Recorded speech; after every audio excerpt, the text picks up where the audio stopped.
완전히 거듭난 베드로의 설교, 이런 제목으로 같이 은혜를 사모하겠습니다. 오늘 사도행전 2장 14절로 36절까지는 베드로의 첫 설교입니다.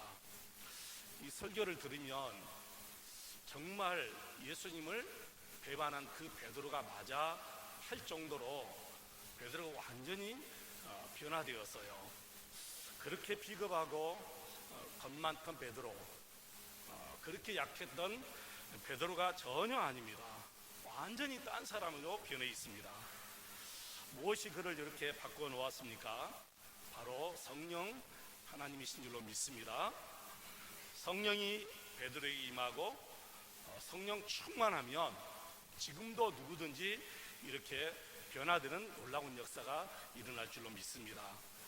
저와 여러분에게도 이런 놀라운 변화의 역사가 있기를 간절히 축원합니다.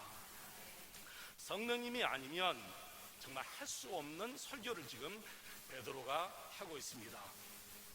그리고 이 설교 이후에 베드로의 행적을 보면 정말 성령님이 아니면 할 수 없는 그런 일들을 베드로가 하고 있는 거예요.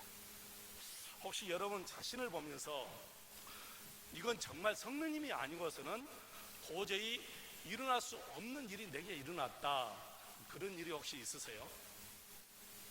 우리가 베드로를 보지 말고 바울을 보지 말고 우리 자신을 보면서 정말 이것은 성령님의 역사 아니고서는 도저히 일어날 수 없는 일이 내게 일어났다, 그런 일들이 여러분에게 있으세요? 여러분 있어야 돼요. 저는 세 가지가 있는데, 물론 다른 것도 있으면 세 가지가 두드러지게 세 가지가 있는데, 첫째는 제가 내 친구들에게 전도를 하는 거예요. 저는 내 친구들에게 전도할 수 있는 그런 성격도 못 되고 못해요. 그렇게 알 주변도 없고 또 열등감이 있어가지고 내 친구들에게는 전도를 못합니다. 그런데 내가 내 입을 열어서 내 친구들에게 전도를 하는 거예요. 오늘 또 제가 한 친구에게 전도했어요. 자네 고등학교 때까지 교회를 다녔다고 하는데 지금 나와야지. 내가 자네를 위해서 새벽마다 기도하고 있어. 그러니까 그 친구가 하는 말이 고맙네. 근데 한번 이렇게 안 나가니까 나가기가 껄끄럽고 못 나가. 그래? 너무 조급하게 생각하지 말고 내가 계속해서 기도해 줄 테니까 그런 줄 알아. 그러니까 그래, 기도는 계속 해줘, 그러는 거예요. 기도는 계속 해주라는 거예요. 근데 지금 당장은 올 마음이 없는 것 같아요, 지금 생각에. 근데 성령 하나님께서 분명히 역사하실 줄로 믿습니다. 제가 자네 반드시 나와야 돼. 예수 믿고 우리가 천국 가야지. 예수 믿어야지. 자네 절친한 다른 친구가, 자네 마을 친구가 장로돼 가지고 부산에 있다며. 그러니까 그 친구 있지. 그 얘기까지 다 해주는 거예요. 여러분, 저는 제 친구에게 내가 이렇게 전도하는 것 보고 진짜 내가 성령님이 아니고서는 도저히 있을 수 없는 일이 내게 일어났구나, 이런 생각이 드는 거예요. 충주에 있는 그 킹텍스 그 대표 사장에게도, 그 친구에게도 전해가지고 아직도 장로 못 됐는가, 그러니까 열심히 안 하니까 장로를 안 주네, 그러는 거예요. 내가 목사님께 전화해 줄까? 자네 장로 장립시켜달라고. 그러니까 아니, 하지 말라고. 아니, 때가 아직 안 된 것 같다고 하지 말라고 그래요. 내가 자네를 위해서 계속 기도하고 있으니까 자네 분명히 장로 될 거야. 그러니까 아멘, 그러는 거예요. 할렐루야. 분명히 될 줄로 믿습니다. 그러면서 제가 그때 그랬어요. 자네가 장로 장립 받은다면 가장 먼저 나에게 연락해. 그럼 내가 가서 가장 크게 축하해 줄게. 그러니까 그런다고 해요. 그 친구가 분명히 장로님이 될 줄로 믿습니다. 두 번째는 내 입으로 내가 예수님을 나의 구주, 우리 하나님을 나의 아버지 이렇게 부른다는 것이 정말 성령님이 아니고서는 있을 수 없는 일인 것 같아요. 내가 어떻게 하나님을 아버지라고 불러요, 여러분? 성령님이 아니고서는 이건 도저히 있을 수 없고, 예수님은 나의 구주입니다, 이렇게 내가 고백할 수 없는데, 이것도 성령님이 아니고서는 내게 일어날 수 없는 일이에요. 마지막 세 번째, 내가 삶 속에서 우리 예수님을 내가 의식하고 산다는 것이 이건 정말 성령님의 놀라운 은혜라고 생각해요. 나하고 그분하고 무슨 관계인데 내가 그분을 의식하겠어요? 여러분 한번 생각해 봐요. 관계를 맺고 사는 사람은 의식하고 사는데 전혀 관계가 없는 사람들은 의식 안 해요. 내가 길가에 나가서 차를 타고 다니면서나 아니면 찻집에서 차를 마시거나 아니면 누구하고 이렇게 만나서 내가 누구를 의식하겠어요? 의식 안 합니다. 근데 여러분은 의식해요. 왜 그러죠? 관계를 맺고 사는 분들이라. 특별히 우리 장로님들은 내가 더 의식하죠. 내가 관계를 맺고 살기 때문에. 내가 내 삶 속에서 우리 예수님을 내가 이렇게 의식하고 사는 것은 정말 이것은 예수님과 내가 관계를 맺고 사는 관계구나. 예수님과 내가 이런 그냥 시시한 관계가 아니고 놀라운 관계구나라는 것을 내가 깨달은 거예요. 여러분의 삶 속에서 예수님을 의식하고 안 살면 여러분은 예수님과 관계 없는 삶을 사는 거예요. 내가 어떤 말을 하더라도 예수님을 의식하게 되고, 내가 어떤 행동을 하더라도 예수님을 의식하게 되고, 내가 어딜 가게 돼도 예수님을 의식하게 되는 거예요. 이것은 다 내가 예수님과 관계를 맺고 살기 때문에 그러는 거예요. 사랑하는 성도 여러분, 여러분에게도 성령님이 아니고서는 도저히 일어날 수 없는 이런 일들, 이런 말을 여러분이 하고 산다는 것은 바로 여러분 안에 성령님이 계시고 성령님 지금도 여러분을 통해서 역사하시고 계시는 줄로 믿습니다.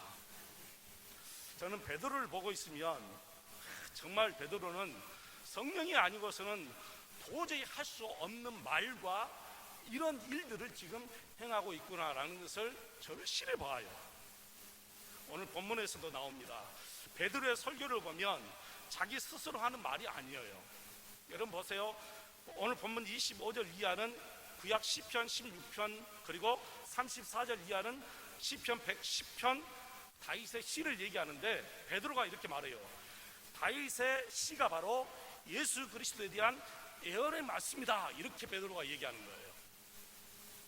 여러분, 베드로가 성경을 연구하는 학자예요? 아니에요. 베드로는 에스라처럼 성경을 연구하는 학자가 아닙니다. 베드로가 그리고 제사장도 아니고 율법을 연구하는 그런 율법사도 아니잖아요. 베드로에게는 전혀 아무런 직분이 없어요. 그런데 베드로가 어떻게 다윗이 했던 시편 16편의 말씀과 110편에 있는 그 말씀이 예수 그리스도에 대한 예언이라고 이렇게 말할 수 있겠어요? 이것은 성령님께서 베드로에게 깨닫게 하시고 그 말씀을 베드로가 정말 당당하게 말씀을 외치는 거예요. 그리고 또 하나는 베드로가 나는 예수님의 부활의 증인이다 그렇게 외치는 거예요. 나는 예수님의 부활의 증인이다. 근데 여러분, 오늘 베드로의 설교를 보면 단순히 나는 예수님의 부활이다, 예수님의 부활을 목격한 사람이다, 이것만 단순히 외치는 사람이 아니에요. 그 이후의 말씀이 중요한데 32절 33절 말씀 보시면 이 예수를 하나님이 살리신지라 우리가 다 이 일의 증인이로다. 부활의 증인이다 말이죠. 하나님이 오른손으로 예수를 높이시매 그가 약속하신 성령을 아버지께 받아서 너희가 보고 듣는 이것을 우리에게 부어주셨다. 성령을 우리에게 주셨다. 이렇게 말씀해요. 근데 너희가 보고 듣는 이것, 너희가 보고 듣는 성령을 얘기해요. 이 말씀이 무슨 말이냐면은 어떻게 불신자들이 성령님을 여러분 볼 수 있겠어요? 불신자들은 성령님을 볼 수 없잖아요. 근데 베드로가 이렇게 말해요. 너희가 보고 듣는 이것을 부어주셨느니라. 성령을 부어주셨느니라 그 말이에요. 근데 불신자들은 그걸 못 보잖아요. 성령님을 못 봐요. 누구를 보라는 거예요? 자기 자신들을 보라는 거예요. 우리를 보아라. 너희들이 보았지 않느냐? 마가 다락방에서 성령이 임해서 뜨거운 성령의 불 같은 것이 임해서 거기에 모인 모든 120명의 성도들이 너희들이 듣는 그 언어로 방언했지 않느냐? 이것이 성령님께서 우리에게 오신 증거다. 이것이 예수님께서 우리에게 성령을 부어주신 그 증거다. 그렇게 얘기하는 거예요. 놀라운 은혜지요. 놀라운 역사이지요. 아마 거기에 모인 이 설교를 듣는 무리들이 정말 놀랐을 것 같아요. 왜 그러냐면은 우리가 부활하신 예수님을 보았다 그러면 그 사람들도 아 그래? 그렇게 인정할 수가 있어요. 근데 문제는 그 이후의 말씀이에요. 그 예수가 우리에게 약속하신 너희들이 보고 들은 그 성령을 우리에게 보내주셨다는 거예요. 너희들이 보고 들은. 근데 너희들이 보고 들은 그것이 뭐냐? 우리를 얘기하는 거예요. 자기 자신들, 베드로와 거기에 모인 모든 성도들을 얘기하는 거예요. 저는 이 말씀 속에서 우리가 바로 이런 삶의 증거를 불신자들에게 당당하게 외칠 수 있는 삶을 살아야 된다는 거예요. 우리를 보아라 그러면 하나님을 볼 것이다 그 말이에요. 우리를 보아라 그러면 성령님을 볼 것이다 그 말이에요. 나를 보아라, 내가 이 힘으로 이렇게 살 수 있겠느냐 그 말이에요. 내 안에 계신 성령님이 나를 통해서 이렇게 살게 하신다. 내 삶을 보라는 거예요. 내 삶을 보면 예수님이 보이지 않느냐 그 말이죠. 내 삶을 보면 예수님의 역사가 일어나지 않느냐 그 말이죠. 여러분, 세상이 언제 우리 그리스도인들의 관심을 가지겠어요? 우리가 세상에서 뭐 큰 집을 짓고 돈 많이 벌고 여러분 자녀들이 막 공부해가지고 뭐 판사, 변호사, 검사가 되고 의사가 되고 그러면 세상 사람들이 우리를 막 주목할까요? 아니면 우리 교회가 진짜 이보다 더 커가지고 또다시 엄청난 성전을 지어갖고 그러면 세상 사람들이 우리를 주목할까요? 천만의 말씀이에요. 거기에 우리가 속아나면 안 돼요. 이걸 보고 우리를 주목한 게 아니고 우리의 삶을 보고 우리를 주목하게 되는 거예요. 우리 삶을 그들에게 보여드려야지. 우리가 막 이제 교회가 막 이제 엄청나게 불어나서 다시 교회를 막 엄청나게 크게 짓고 막 큰 막 메머드급 성전을 여기다 지어가지고 쫙 고속도로에 참 멀리에서도 보이게끔 그러면 세상 사람들, 우리 목포 시민들이 우리를 주목하는 게 아니라고 말이에요. 우리 삶을 보고 목포 시민들, 그 불신자들이 우리를 주목하는 줄로 믿습니다. 세상이 우리에게 주목하는 것은 우리가 당당하게 예수님의 부활을 증거하는 것과 동시에 우리를 보아라, 우리 안에 예수 그리스도가 있지 않느냐, 우리 삶을 보아라, 하나님이 분명히 계시지 않느냐, 그걸 증거하는 거예요. 로마서 6장 3절에서 우리가 이 말씀을 봅니다. 세례를 받을 때 예수님의 죽으심과 합하여 우리는 이미 장례까지 치루었다는 거예요. 우리가 세례를 받을 때 예수님과 함께 죽어서 이미 장례까지 치루었다는 거예요. 그리고 부활하신 예수님과 하나가 되어서 우리는 새 생명을 얻게 되었고 그리고 새로운 삶을 살게 되었다. 그렇게 로마서 6장 3절에 말씀합니다. 그리고 로마서 6장 6절에서는 또 이렇게 말합니다.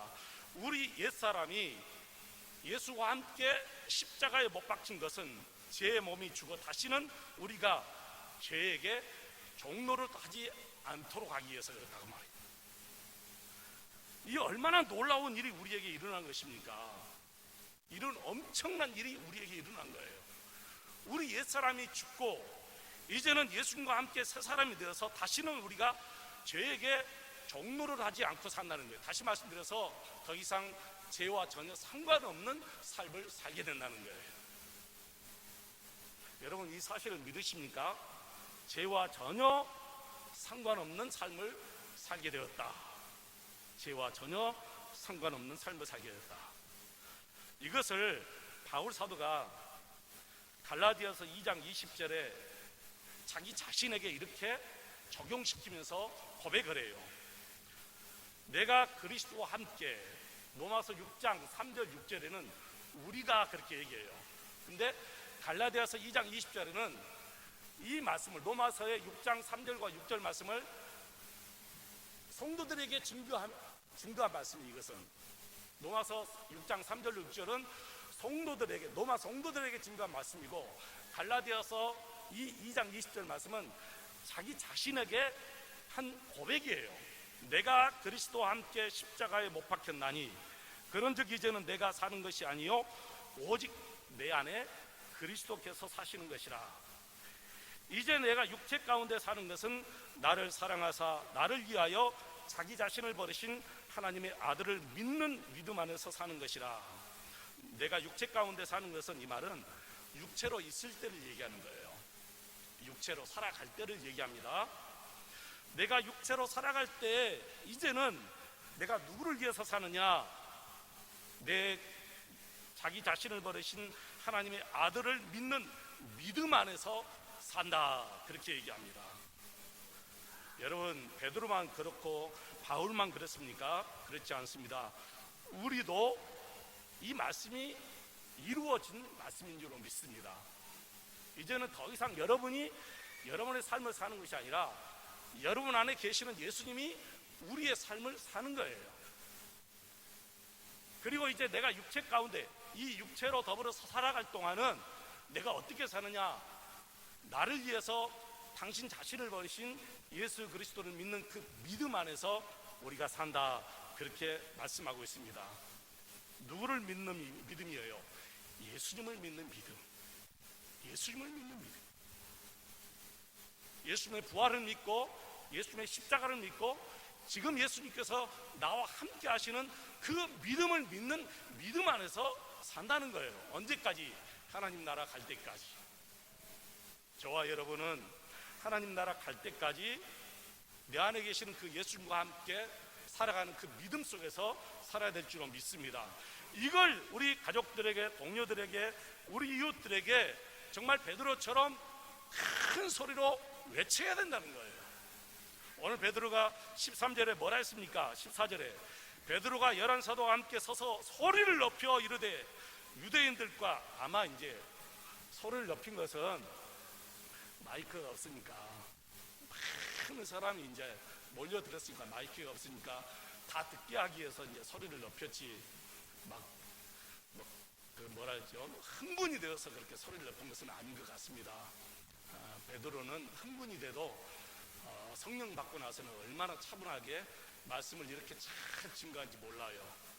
여러분, 흥분이 되어서 말씀을 증거했던 어떻든 간에 나는 저와 여러분이 정말 어떤 방식으로든지 나가서 내 안에 예수님이 계신다, 내 삶을 보아라, 너희들이 나를 통해서 보고 들은 이 삶을 보면 하나님이 계신 것이 믿지 않느냐, 이렇게 담대하게 복음을 증거하는 저와 여러분 되시기를 축원합니다. 영국이 인도 식민지로 있었던 것 다 아시지요? 영국이 인도가 영국 식민지로 있었는데, 그 당시 그 인도의 독립을 위해서 비폭력 저항으로 맞섰던 사람들이 있었는데, 그 중에 리더가 바로 여러분 잘 아시는 마하트마 간디입니다. 마하트마 간디.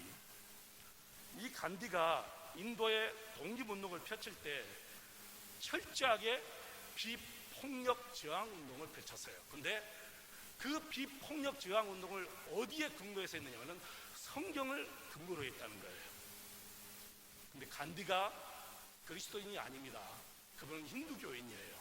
원래 인도는 힌두교 나라잖아요. 힌두교 나라가 인도예요. 근데 이 간디가 비폭력 저항 운동을 펼칠 때 성경을 근거로 해서 했는데, 그것도 예수 그리스도의 십자가를 근거로 해서 비폭력 저항 운동을 펼쳤다는 거예요. 너무나 이상한 일이 벌어졌어요. 성경을 가지고 있는 영국 사람들은 성경대로 살지 못하는데, 인도의 힌두교인 간디는 힌두교인이지만 성경대로 인도를 영국에서 구하기 위해서 독립운동을 일으켰다는 거예요. 놀라운 일이죠, 여러분. 간디의 소집으로 인도의 지도급 인사 20만 명이 감옥에 갔습니다. 그렇게 불같이 화를 잘 내던 사람들이 곤봉을 머리에 맞으면서 아무 저항 없이 감옥에 들어가니까 영국의 사람들이 다 놀래버린 거예요. 어떻게 사람들이 저렇게 변할 수 있느냐 말이에요. 인도의 지도자들이 법정에서 감옥에 이송될 때 영국 판사들에게 이렇게 얘기하고 감옥에 들어갔대요. 성경에 나와 있는 말입니다. 아버지, 저들을 용서하여 주십시오. 저들이 지금 하고 있는 일을 저들이 알지 못합니다. 인도의 저항 운동을 일으킨, 독립운동을 일으킨 그 리더들이 감옥에 들어가면서 아버지 저들을 용서해 주십시오, 저들이 자기들이 지금 하고 있는 것이 무슨 일인지도 모르고 행하고 있습니다, 그렇게 말하고 갔다는 거예요. 힌두교인들이 그리스도인들을 향해서 이렇게 말했답니다. 힌두교인이 선교사에게 이렇게 말했습니다. 우리는 당신이 십자가를 가지고 말하다 했던 것을 이제야 알게 되었습니다. 우리는 십자가를 지고 있습니다. 나중에 인도 선교사로 간 스탠리 존스 선교사가 간디에게 물었습니다. 인도 선교사의 아버지 스탠리 존스 선교사가 간디에게 물었습니다. 기독교가 인도에 뿌리 내리려면 어떻게 해야 됩니까? 뿌리 내릴 수가 없지요. 성경을 가지고 또 살았던 영국 사람들이 인도 사람들을 그렇게 종으로 부려먹었는데 쉽게 인도에 기독교가 뿌리가 내려지겠습니까? 그런데 이 스탠리 존스 선교사가 간디를 찾아가서 물었습니다. 우리 기독교가 인도에 뿌리 내리려면 어떻게 해야 합니까? 간디가 유명한 말을 합니다. 당신네 선교사들을 포함한 모든 그리스도인들이 예수 그리스도인들처럼 사십시오. 예수처럼 사십시오. 여러분, 간디가 이렇게 유명한 말씀했습니다. 당신네 선교사들을 포함한 모든 그리스도인들이 예수 그리스도처럼 살도록 하십시오. 그러면 기독교가 인도에 뿌리를 내리게 될 것입니다. 놀라운 일이 아닙니까, 여러분? 유력한 힌두교인이 기독교가 인도에 뿌리 내리면 더욱 기독교적이어야 한다, 그런 말씀을 한 것이죠. 저희가 신학교에서 우리 한국 복음화 이 토착화를 위해서 우리 기독교는 한국의 전통 종교를 배우고 가르침을 배워야 된다, 이렇게 우리가 배웠어요. 근데 나중에 생각해 보니까 그거 틀린 거예요. 정말 한국에 우리 기독교가 뿌리 내리기 위해서 한국 종교를 배우는 것이 아니고 한국 토착 종교를 배우는 것이 아니라 예수 그리스도처럼 살면 어느 나라든지, 우리 조선뿐만 아니라 어느 나라든지 이 기독교가 분명히 뿌리가 내리게 될 줄로 믿습니다. 여러분, 이 말씀을 우리 삶에 한번 적용시켜 보시기 바랍니다. 우리 가정에 믿지 않는 남편, 믿지 않는 자녀들, 우리 믿지 않는 부모님들, 이 지역, 우리 이웃들, 믿지 않는 이웃들에게 예수 그리스도, 이 복음의 뿌리가 그들 마음속에 들어가기 위해서는 저와 여러분이 예수 그리스도처럼 살아야 됩니다. 다른 거 아무것도 없습니다. 여러분이 돈 많이 벌어서 그들 도와주면 될 것 같습니까? 천만의 말씀이에요. 돈 많이 못 벌어도 좋습니다. 좋은 집에서 살지 못해도 좋아요. 다른 형제들보다 우리가 가난해도 좋아요. 문제는 내가 예수 그리스도처럼 사랑하는 것을 보여주면 그들은 내가 가난하든 내가 실패했든 내가 불구자든 그들은 그것을 보고 예수 그리스도를 믿게 된다는 거예요. 조지 물러 목사님은 오직 기도로 하나님께서 자신과 고아들을 먹여 살릴 것을 믿고 고백하고 선언을 해버렸습니다. 한 번도 그 누구에게도 도와달라고 전화 한 통 한 적이 없고 부탁한 적이 없는데 2만 명이 넘는 그 고아들을 다 먹여 살렸어요. 놀라운 일이죠. 기도하면 쌀이 떨어지면 어떻게 알고 쌀을 갖다 주고, 기도하면 어떻게 알고 돈을 갖다 주고, 하나님께서 하게 하신 일인 줄로 믿습니다. 우리 고린도후서 4장 10절로 11절 말씀 한번 보겠습니다. 우리가 항상 예수의 죽음을 몸에 짊어짐은 예수의 생명이 또한 우리 몸에 나타나게 하려 함이라. 우리 살아있는 자가 항상 예수를 위하여 죽음에 넘겨짐은 예수의 생명이 또한 우리 죽을 육체에 나타나게 하려 함이라. 우리 살아있는 자가 항상 예수를 위하여 죽음에 넘겨짐은 예수의 생명이 또한 우리 죽을 육체에 나타나게 하려 함이라. 사랑하는 성도 여러분, 저와 여러분이 예수 복음을 위해서 순교를 각오하면 거기에서 놀라운 성령의 역사가 반드시 이루어집니다. 왜 나의 삶을 통해서 성령의 역사가 일어나지 않을까? 왜 내 삶을 통해서는 성령의 역사가 일어나지 않을까? 여러분, 이렇게 말할 필요 없어요. 우리가 순간순간 성령님의 말씀에 순종하면 반드시 열매는 나타나기 마련이고 놀라운 하나님의 기적은 일어날 줄로 믿습니다. 왜 그러죠? 원인은 하나예요. 우리 예수님은 어제나 오늘이나 동일하신 하나님이시기 때문에 그렇습니다. 우리 예수님은 어제나 오늘이나, 어제는 베드로 시대를 얘기하는 것이고 다윗 시대를 얘기하는 것이고, 어제는 다윗 시대를 얘기하는 것이고, 어제는 손양호 목사님 시대를 의미하는 것이고, 어제나 오늘이나 오늘은 지금을 살아가는 저와 여러분을 얘기하는 것입니다. 그때 역사하셨던 성령 하나님이 지금도 저와 여러분을 통해서 분명히 역사하실 줄로 믿습니다.